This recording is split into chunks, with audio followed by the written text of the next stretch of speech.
Hello friends, welcome back again to my channel creating new stories. আবার তোমাদের সামনে চলে এলাম নতুন একটা ব্লগ নিয়ে।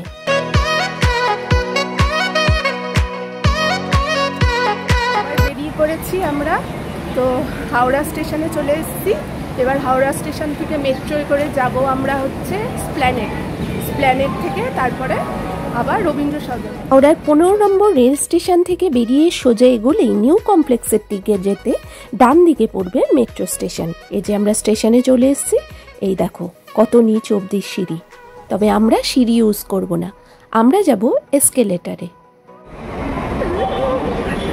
আসলে অনেক দিন ধরেই ইচ্ছা ছিল আন্ডার ওয়াটার মেট্রোতে চাপবো।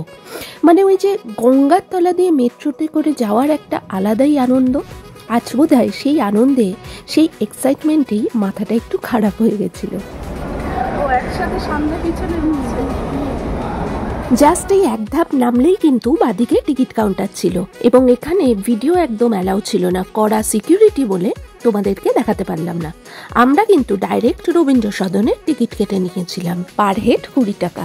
ইনফরমেশন দিয়ে রাখি, হাওড়া থেকে কিন্তু 15 মিনিট পরপরই মেট্রো ছাড়ে। এইবার গঙ্গার তলায় জানিয়ে রাখি, 3 ধাপে কিন্তু নেমে তোমরা অ্যাকচুয়াল মেট্রো স্টেশনে পৌঁছবে। মানে এক ধাপ নেমে টিকিট কাউন্টার, তারপরে কিন্তু আরো 2 ধাপ নামতে হবে। ফাইনালি পৌঁছে গেলাম হাওড়া মেট্রো স্টেশনে। চারিদিক কিন্তু বেশ পরিষ্কার ও চকচকে। কিছুক্ষণ পরপরই স্টেশন চত্বর পরিষ্কার করা হচ্ছে। এরকম পরিচ্ছন্নতা যেন আজীবন রক্ষা করা যায়। দিল্লি মেট্রোর মতোই দুর্ঘটনা এড়ানোর জন্য কিন্তু চারিদিক কাঁচ দিয়ে ঘেরা। মেট্রো এসে দাঁড়ালে তবেই মেট্রোর দরজার সাথে সাথে কাঁচের দরজা ওপেন হচ্ছে। ব্যাপারটা কিন্তু বেশ ভালো লাগলো। ফাইনালি আমরাও মেট্রোতে চেপে পড়লাম। এই দেখো ব্লু লাইট চলে এলো, মানে আমরা এখন গঙ্গার তলা দিয়ে যাচ্ছি।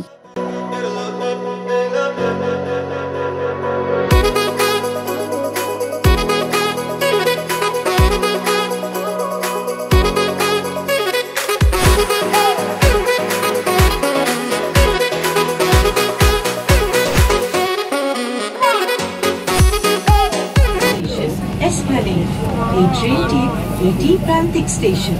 দরজা উভয় দিকে খোলা হবে। গাড়ি এবং প্ল্যাটফর্মের মাঝে দূরত্ব খেয়াল করবে।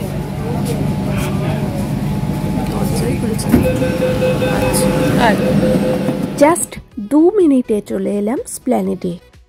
এবার এই নতুন মেট্রো স্টেশনটা যেহেতু অনেকটা নিচে, তাই স্প্ল্যানেডে নেমে কিন্তু উপরে 2 ধাপ উঠতে হবে। আমরা যেহেতু হাওড়া থেকে ডাইরেক্ট রবীন্দ্র সদনের টিকিট কেটে নিয়েছিলাম, তাই স্প্ল্যানেডে নেমে আর টিকিট কাটলাম না, সোজা উঠে গেলাম। আমরা যেহেতু ব্লু লাইনে যাব, তাই নিচের এই ব্লু রঙের পায়ের ছাপ দেখে দেখে এগিয়ে গেলাম সামনের দিকে। ঠিক 3 মিনিটে পৌঁছে গেলাম রবীন্দ্র সদন।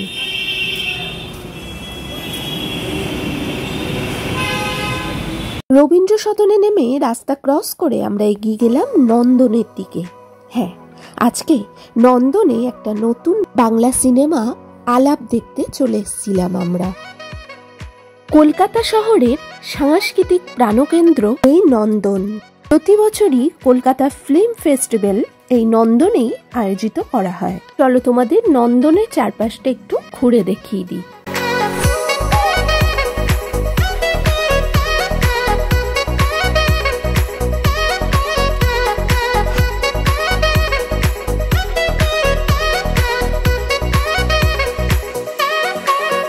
নন্দনে ঢুকলে ঠিক রাইট সাইডে পড়বেই টিকিট কাউন্টার।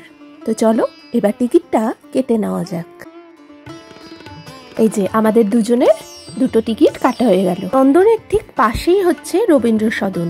রবীন্দ্র জয়ন্তী উপলক্ষে চারিদিকে বেশ সাজো সাজো রব। চারিদিকে রবীন্দ্রসঙ্গীতের 2 লাইন করে লেখা। চারিপাশের এক রাবীন্দ্রিক পরিবেশে ঘুরতে কিন্তু বেশ লাগছিল। মুভির টিকিট কাটার পরে আমাদের হাতে কিন্তু বেশ খানিকটা টাইম ছিল, আর দুপুরও হয়ে গেছিল, খিদেও পেয়ে গেছিল। আমরা সোজা চলে গেলাম এক্সাইড মোড়ের হালদিরামসে। যদিও বাড়ি থেকে পেট ভরে খেয়েই এসছিলাম, তবুও হালকা ফুলকা তো খাওয়া যেতেই পারে।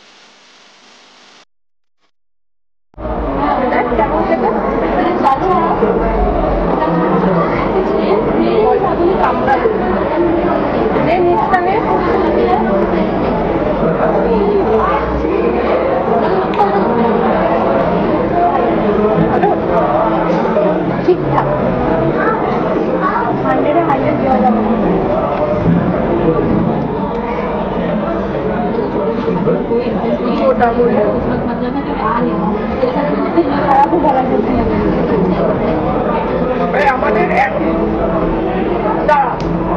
অনেক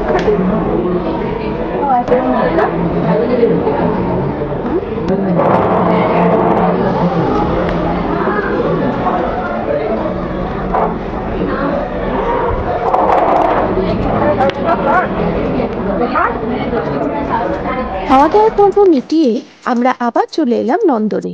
মুভি দেখার টাইম যে চলে এলো, ততক্ষণে লম্বা লাইন পড়ে গেছে মুভি দেখার। আমরা আস্তে আস্তে এগিয়ে গেলাম।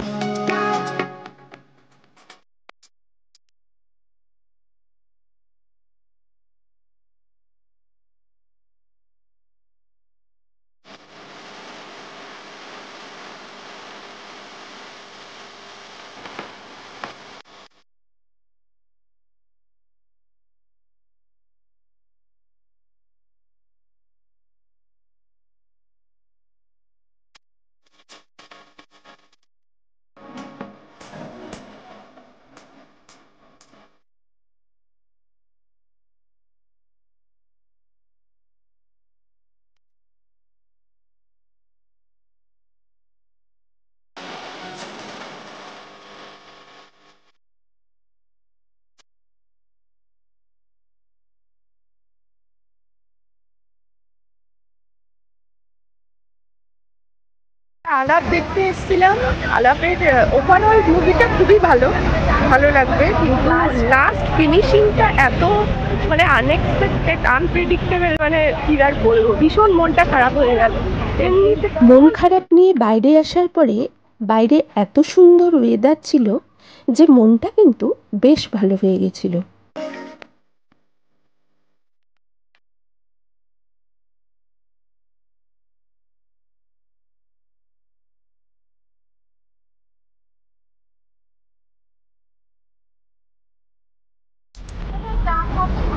অফকোর্স আমার মতো চা প্রেমী মানুষ চা খাবে না বিকেলে, তা কি হয়?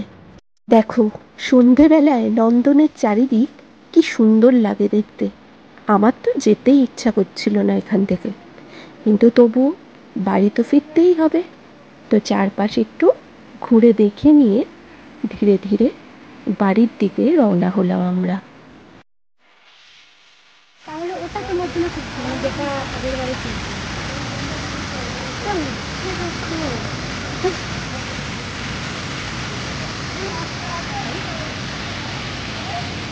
আজকের মতো আজকের এই পর্ব এখানেই শেষ করলাম। আশা করি খুব তাড়াতাড়ি তোমাদের জন্য আবার নতুন ব্লগ নিয়ে আসবো।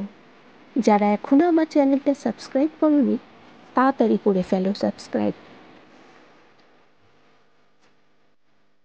আর ভিডিওটা ভালো লাগলে অবশ্যই কিন্তু লাইক, কমেন্ট আর শেয়ার করতে ভুলো না। Thank you.